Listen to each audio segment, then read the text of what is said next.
Welcome to the Wednesday LiveStream from Dulcimer Crossing. DulcimerCrossing.com is a website dedicated to helping you bridge the gap between what you know and where you want your music to go. Lessons focused on mountain, hammered dulcimer, chromatic mountain dulcimer, dulcibro, and fiddle. Today, I want to talk about the theme of playing and singing. This is something that a lot of us want to do. A lot of us may not feel good about our singing voice. Doesn't matter. Some of us want to play to accompany others for singing. Some of us want to play to accompany children singing, or we want to encourage children to be singing. And this is one of the things we do. But there are some stumbling blocks sometimes because we don't feel like what we're doing is actually doing it. And let's see here. Got that. Good. So let me address first the assumption that what I'm playing, I'm going to change my camera view. I've got a mountain dulcimer here first. If I take the tune, the Ash Grove, for example, and I'm going to hide the lower third there.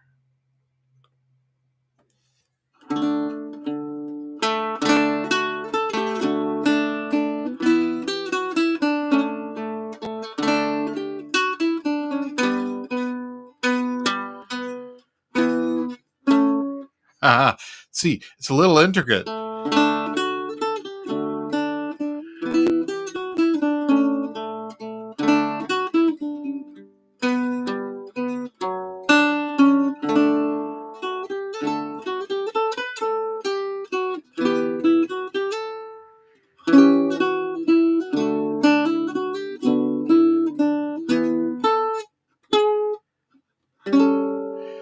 There's a lot going on in there. And if I try to sing the words also, I've got a set of lyrics here. There's a lot of lyrics to go with this. The ash grove, how graceful, how plainly 'tis speaking. The wind through it playing has language for me. When over its branches the sunlight is breaking. There's a lot in this, really, when I'm trying to look at all these intricate lyrics that I don't have memorized, and I'm trying to play a chord melody arrangement on the mountain dulcimer, makes it a lot more difficult. So the first thing I'm going to suggest is that we simplify. We don't play as much. A lot of people don't know this about music history, and the notation of music was developed in the church in the 2nd, 3rd century. Around in there, they came up with systems for how do we codify the song we're singing. Before that, only the singer who knew it could teach it to another singer. You'd have to be present with that person and be able to sing their part to them so they could learn it. And that's what a choir director did. Then with the development of musical notation, it made it possible for a song to outlive the singer and for a song to travel from this location to that location using the mail or whatever way you got papers back and forth in those days. So when that happened, it made it possible for people to learn songs that they hadn't heard very much from paper. Now, some of us still don't do very well with that. We're much better with the songs that we already know. We've got a mental memory of a song, which is sometimes why we even want to learn a song. For my 51st songs for Hal Leonard, one of the things I have done is create a Spotify playlist, because there are some people say, I remember hearing that tune, but I don't really remember that tune. And so having the memory, it's like, oh, I didn't know it by tune name. I didn't know by the first lyrics. I didn't know by the band name. But as soon as I heard that, I knew, oh yeah, that's how I got into my memory bank. So this is a way, I did not grow up singing these words to the Ash Grove. I sang the hymnal words that were in our hymn book. Let all things now living, the song of thanksgiving. Like that. But it's still, even if I already know the lyrics and I'm trying to sing what I already know, to do it while I'm playing something very intricate is a challenge. Now, I talked about that early notation system for another reason, and that is when the organ was, as a musical instrument, was first introduced and embraced in the church. What happened was the organ would play and it would stop, and then the singers would sing, and they'd stop, and the organ would play, and it'd stop, and the singers. So it was you could call it an antiphonal response, which is the old Latin word of taking turns. This person does it, that person does it. I do it, you do it. That's one way we could do this. I could introduce the song.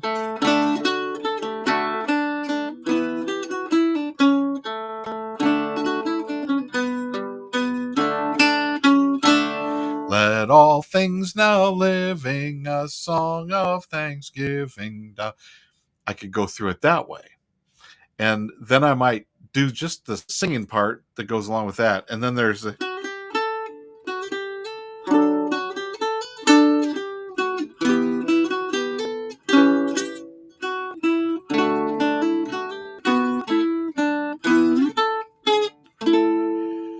da da da da da da da da da. I could sing all those words, and then we go back because the fourth line of the lyric, or the fourth lines, the fourth phrase, is the same as the first two. So the form of this song is A B A. And in fact, that is one of those things that simplifies it for me. I'm not doing just a bunch of individual notes. I'm thinking, oh yeah, I got a phrase. I get to do that phrase 3 times. I've got a new phrase. I only have to learn 2 phrases. So I either have to learn the melody for 2 things, or the chords for 2 things, or the chord melody for the 2 things before I try to put it together. So if I learn, like, the chords of this first part is D, D, D, D, D, D, D, E minor, A, D, G, A, D.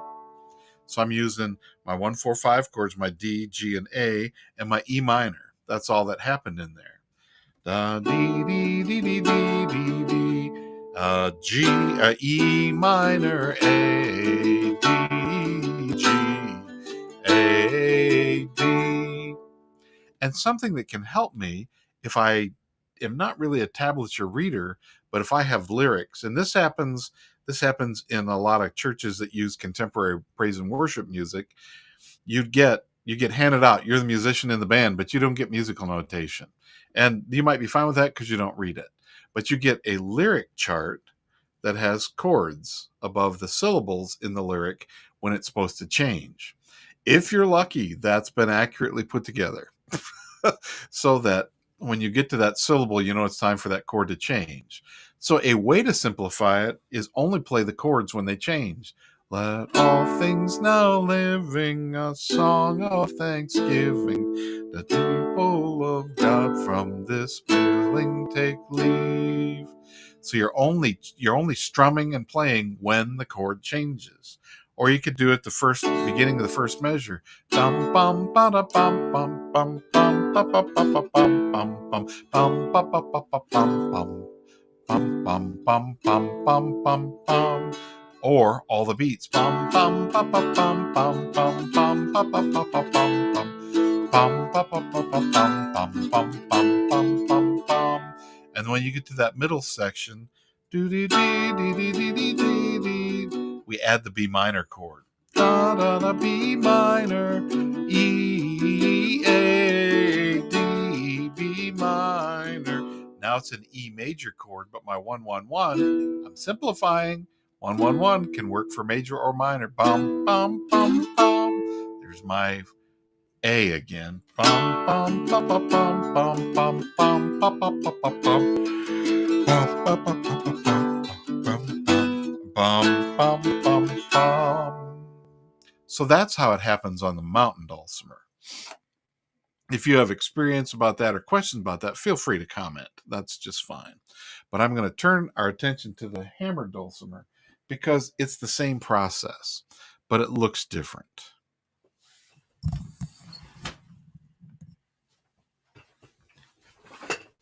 Now, this can be seen as a fairly busy melody.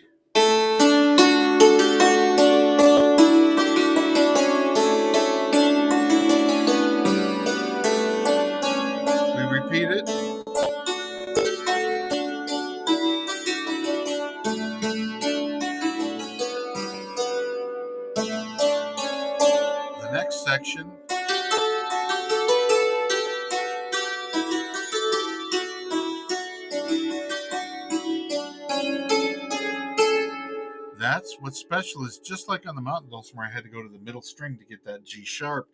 Here I have to get outside of the box to get the G sharp over here. Then we get to do it all again.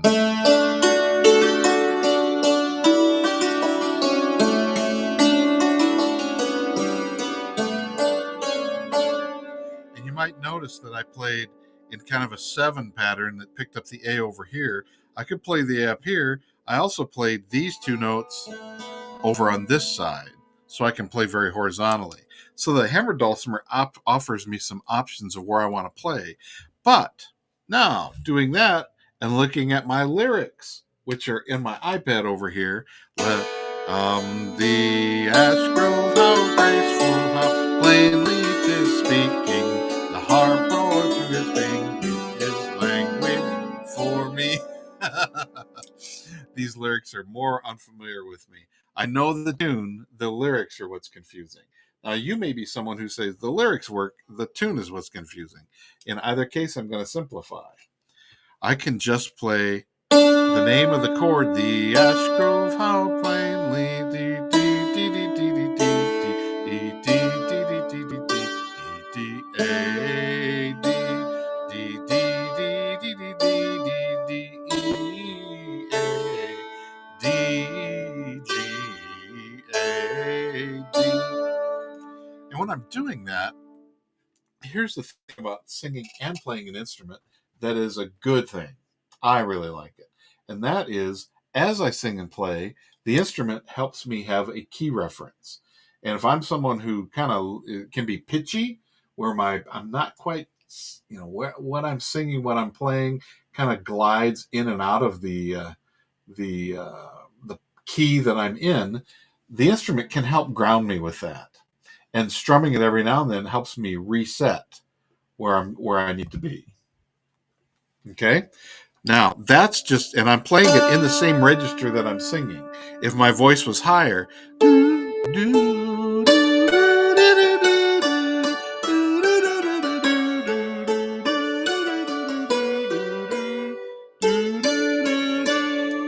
now this gets up.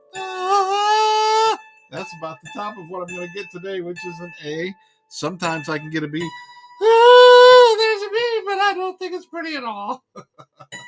But if I was a female singer whose range is in here, this is the part of the dulcimer I'm going to be playing. And it'll actually match my pitches. If I don't want pitch matching to be exact, but I want it to be related, I can play an octave lower if I'm a higher voice.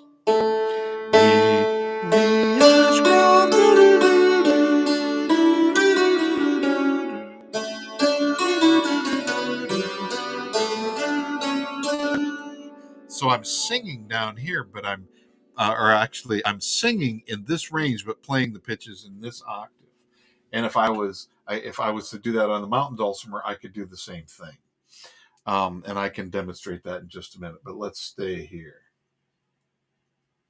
And yeah, Jim has heard it can be a bad idea to play the melody with singing. It can be a real cool idea, but if it's a hurdle for us, I don't want us to think, because I have this arrangement that's got everything in it, I need to do everything in the arrangement and play and sing while I'm playing.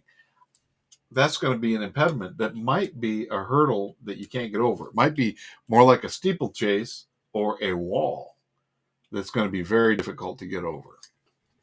So, simplifying is what we're talking about here. So, first thing I did was play the name of the chord. I could choose a different octave. I'm singing here.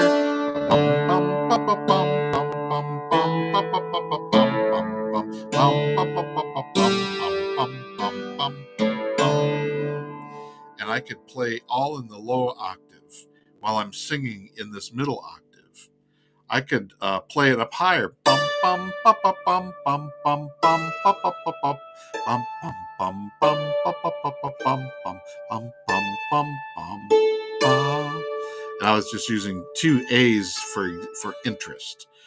Now, if I do that and can play and can keep the timing, I can stay on key. I can keep the words going. That might be all I ever need to do, except I could play this as an introduction.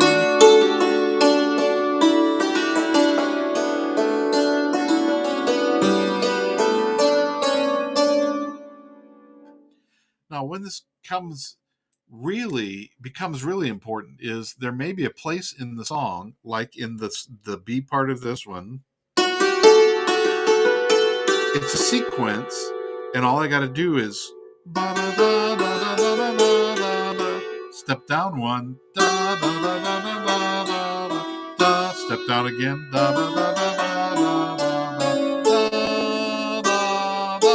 That's the one I expect to play, but I know I need to get this one.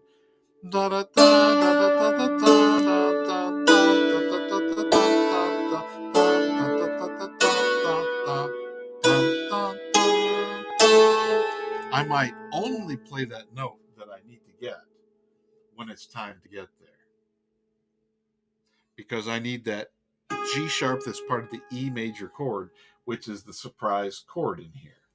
Now, what was I doing? I was playing the 1 and the 5. Instead of just playing D, I was playing the A, which are 2 of the 3 notes in this chord. Bum bum bum bum bum bum bum bum bum bum bum bum bum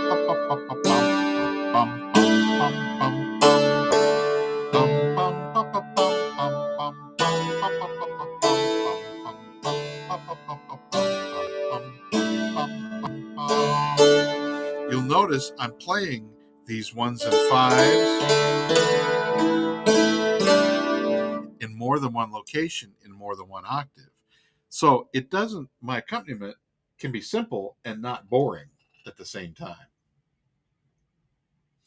So I can also, Jim is mentioning I could drone, yeah. Bagpipey.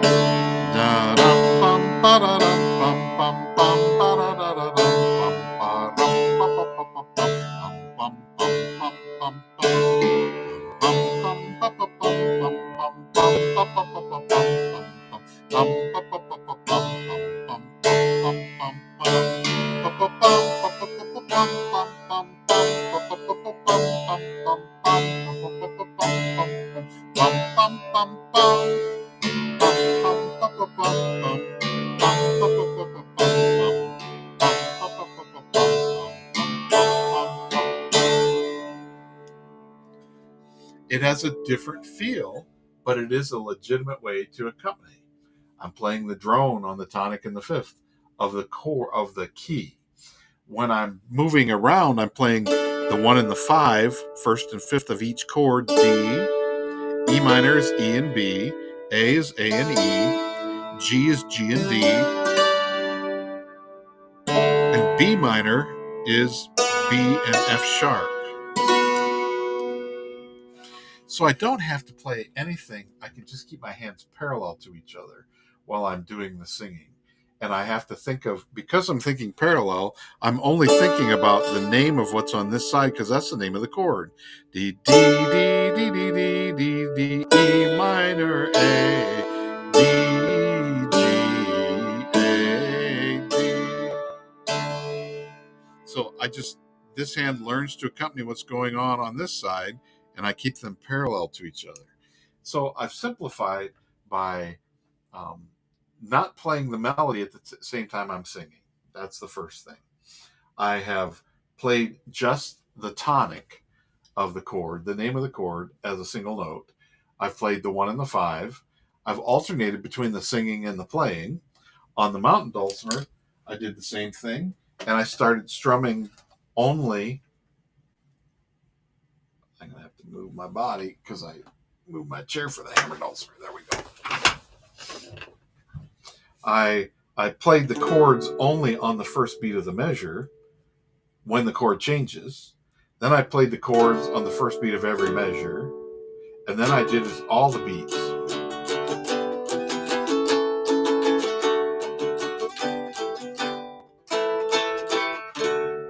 Now, I'm not even talking about it's possible to play a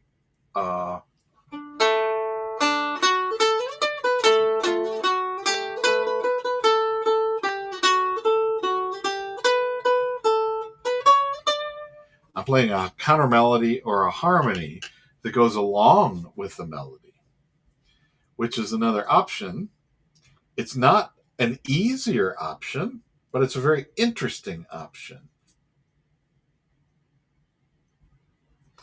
There, thank you for that reference, Jim. Bill Spence had several YouTube lessons talking about different things, and use the triangle chord, and you use a rhythm. You're doing the same thing here, yes, and you move it to a new location, which is what chords are.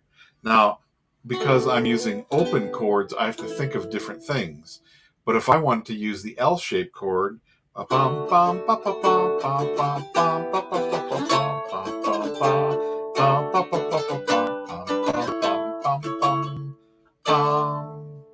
I could just do the same thing on the mountain dulcimer, but choosing one shape. I do have to move and cover a lot of real estate,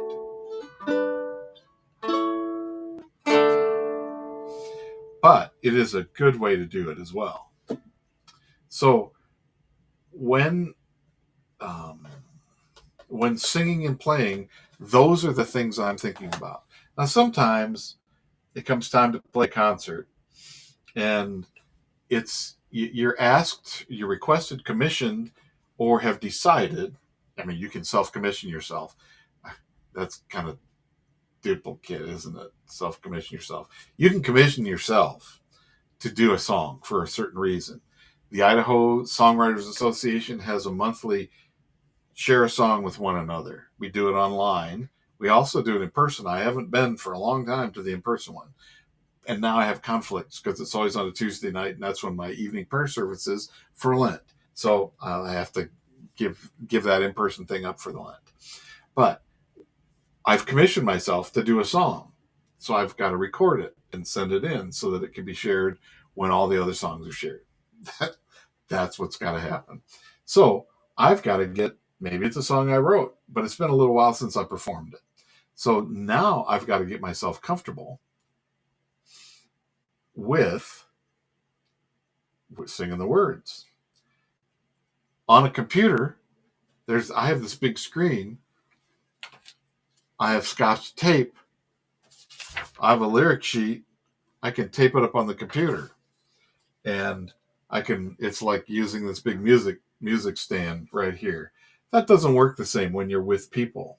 Sometimes you need to have the paper on the floor, on your knee, on the side of your dulcimer, sticking up through some of the strings on the hammer dulcimer, or on a music stand beside the dulcimer. Those are all things that can aid the playing and singing. The suggestion I have is, whatever you're going to do, make sure you practice it that way. Make sure you practice it with the paper on your knee, or on your dulcimer, or on the floor, or taped to the computer, or on a music stand in front of you, or in between your strings. If you have put it in between the strings, and all of a sudden on the spur of the moment get inspired, and you want to play a solo that goes up and it uses the strings that have the paper woven through them, it's going to be a very interesting, different tone. It's going to be a kind of a buzzy paper thing, which may not be what you intended. And then that can throw you off. Or make sure your iPad is charged, or make sure that your music stand is in a place that when you perform, it's going to be in that place. Yeah, the snare drum effect. Yeah. So that when it's time for you to do it, the nerves, which are inevitable and which will show up, don't distract you from the sharing of the song that you want to share with people. So the focus isn't on you in your, I'm not confident about this stage. The focus is on the song and wow, you shared that with us. Thank you very much. You can, these are all skills. None of this is talent. None of this is inborn. It's all acquired skills and comfort level. And if you want to argue the biology, the nature versus nurture thing, it's not gonna. This is a one-way thing right now. You can talk about it, but we are all capable of more than we think. We are more than our biology. We have some limits because of our biology. All of that is true. But if we want to do it, the I want to is the largest piece of the puzzle in my experience. If you want to do it, you'll find a way. So yeah, there's so many different ways nerves can affect your playing, and you can be you've got it rock solid, and all of a sudden it's like, what? I've never ever had a question about that particular piece of this tune. What is going on today? And if we take our performance as a measure of our personal worth, I advise you not to live in that world, having lived there a long time. There's just so many different ways to be disappointed. There was a steel or nylon, true. Um, I would make sure whatever they are, they're flexible. That's what we need. Flexible nerves, whether they're nylon or steel. So that's playing and singing at the same time. Um, and if you have different tips that you want to share, please add them in the comments here so that we're able to all learn from each other. A couple of things about learning that are coming up that I want to make sure you're aware of. Let's go to Chrome tab. The first thing, nope, that's not it. Here we go. The first thing is that next Thursday is our monthly workshop.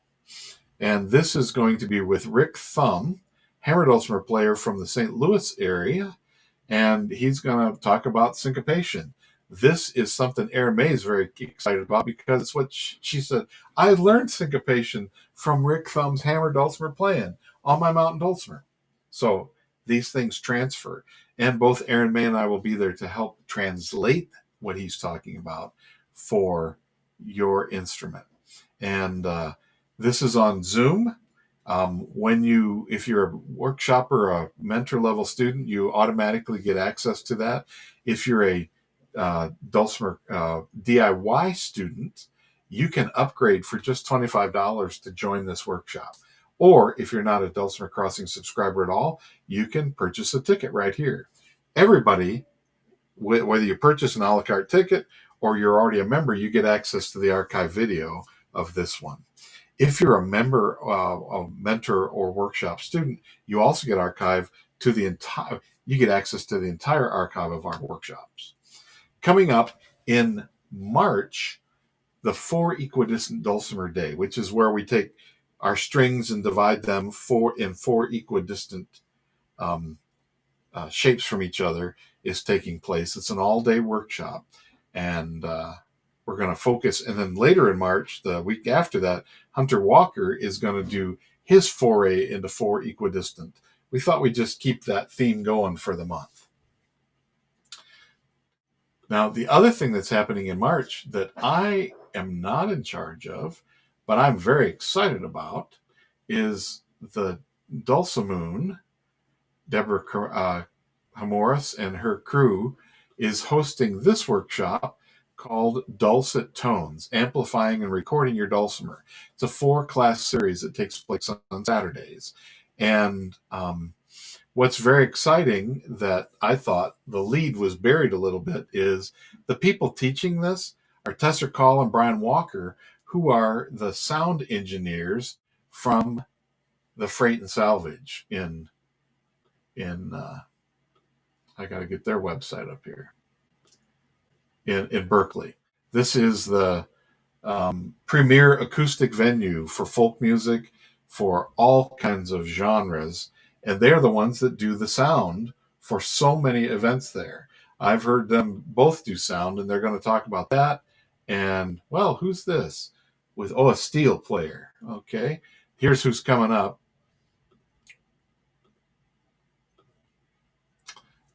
At the Freight and Salvage. So this is not just somebody saying, "Yeah, I think I want to tell you what I know that I've learned in my School of Hard Knocks." These are the people who do this professionally, and it's a very 4 weeks for $160, very affordable 1-hour workshops. And I'm going to sign up for that because I want the benefit of Tessa and Brian's experience. I want that to just rub off on me. Well, thank you, friends, for joining us today for the Dulcimer Crossing LiveStream. I look forward to seeing you next week.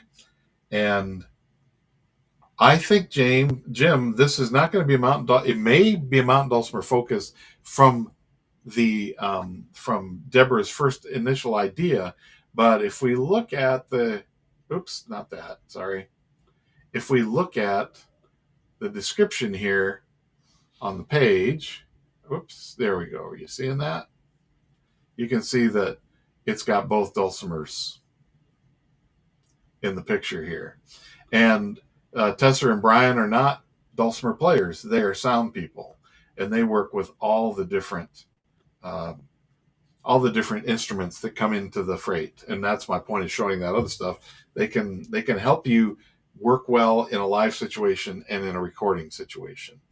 Brian put together a whole course to help people when the pandemic happened, so they could get the most out of their home recording studio.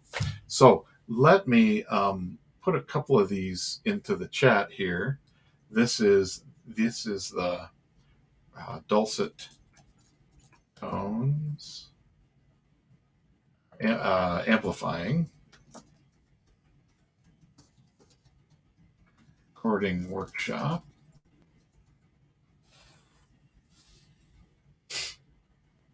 Oh, good. DJ said they're gonna tailor and highlight that. And here's how you can access both Rick's workshop and the 4 Equidistant Dulcimer Day on our homepage. And I won't tell you what, but there's some things going on backstage at Dulcimer Crossing that I think you're going to find valuable as well. But I don't want to show them to you in the process.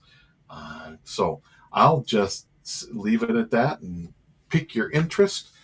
If you have any questions or ideas for future topics of what you'd want to cover in the Wednesday live streams, please write to me. You can leave a note here in the chat or write to me at steve@dulcimercrossing.com. And make sure you have fun singing and playing.